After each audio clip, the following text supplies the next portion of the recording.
जेव्हा चेहऱ्यावरचे डाग म्हणतात आम्ही हलणार नाही, चेहऱ्यावर वाढलेले अनवॉन्टेड केस म्हणतात तुम्ही काढा आम्ही परत येणार, आणि शरीराचा टॅटू तुम्हाला जेव्हा चिडवायला लागतो तेव्हा गरज पडते ती लेझर मशीनची. आज आपण चर्चा करणार आहोत लेझर मशीन आणि त्याचे फायदे.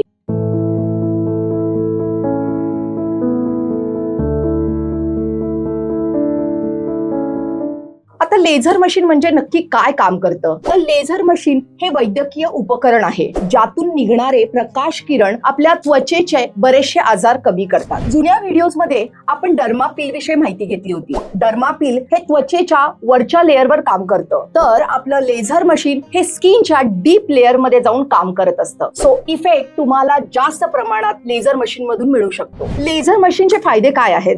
तर लेझर मशीनचा पहिला फायदा म्हणजे स्किनचा टेक्स्चर सुधारतो. दुसरा फायदा आहे जे मुरुमांचे व्रण आपल्या स्किन वरती राहतात ते कमी करता येतात. तिसरा फायदा आहे स्किनला ग्लो आणि फ्रेश लुक देतो. चौथा फायदा आहे स्किनचे अनवॉन्टेड हेअर्स कमी केले जातात. पाचवा फायदा आहे सुरकुत्या कमी होतात. आणि सहावा महत्वाचा फायदा आहे एखादं ऑपरेशन झालं असेल आणि बॉडीवरती जर त्याचे स्कार मार्क्स शिल्लक राहिले असतील तर लेझरच्या मशीननी आपण ते स्कार मार्क कमी करू शकतो. लेझरचे वेगवेगळे प्रकार आहेत, थोडे प्रकार समजून घेऊया. पहिला प्रकार आहे एनडी याग लेझर, ज्यामध्ये अनवॉन्टेड हेअर रिमूव्ह होतात, डार्क स्किनचा टोन सुधारता येतो आणि रक्तवाहिन्यांशी निगडीत जे काही आजार असतात ते कमी करता येतात. दुसरा प्रकार आहे डायोड लेझर, ज्यामध्ये हेअर तर रिमूव्ह होतात पण हा अतिशय वेगवान आणि प्रभावी आहे. मध्यम ते गडद रंगाच्या त्वचेसाठी हे मशीन काम करतं. तिसरा प्रकार आहे अलेक्झांड्राइड लेझर, जो फेअर स्किन साठी वापरला जातो आणि बारीक आणि हलक्या केसांसाठी वापरतो. चौथा महत्वाचा प्रकार आहे CO2 फ्रॅक्शनल लेझर,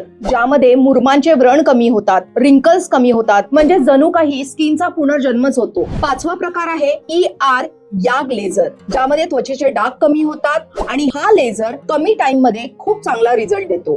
सहावा शेवटचा प्रकार आहे क्यू स्विच्ड एनडी याग लेझर मशीन, ज्यामध्ये टॅटू रिमूव्ह होतात, मेलाझ्मा कमी होतो, पिगमेंटेशन कमी होतात आणि जर शरीरावरती काही जन्मखुणा शिल्लक राहिल्या असतील तर त्या काढण्यासाठी मदत होते. ओपीडी मध्ये बरेचसे पेशंट आम्हाला काही शंका, काही गैरसमज घेऊन आमच्याकडे येत असतात. त्यामध्ये त्यांची पहिली शंका असते की सगळ्यांना सेम लेझर वापरता येईल का? तज्ञ डॉक्टरांच्या सल्ल्यानं तुमच्या स्किनची प्रथमतः तपासणी केली जाते, स्किनचा टेक्स्चर बघितला जातो आणि त्यानंतर तुमच्या त्वचेचा आजार समजून घेऊन त्यानुसारच तुम्हाला कुठलं लेझर उपयुक्त ठरेल हे तज्ञ डॉक्टरांच्याकडून तुम्हाला सांगितलं जातं. बरेच पेशंट आम्हाला प्रश्न विचारतात की सूर्यप्रकाश आणि लेझर ट्रीटमेंटचा काय संबंध आहे, कारण सूर्यप्रकाशाचा डायरेक्टली संबंध स्किनशी येत असतो. दुसरी गोष्ट म्हणजे डॉक्टरांनी जी सनस्क्रीन लोशन तुम्हाला सांगितली आहे किंवा काही औषधं सांगितली असतील तर ती डॉक्टरांच्या सल्ल्यानंच वापरावी. अजून एक शंका असती लेझर ट्रीटमेंट झाल्यानंतर आम्ही काय काळजी घ्यावी?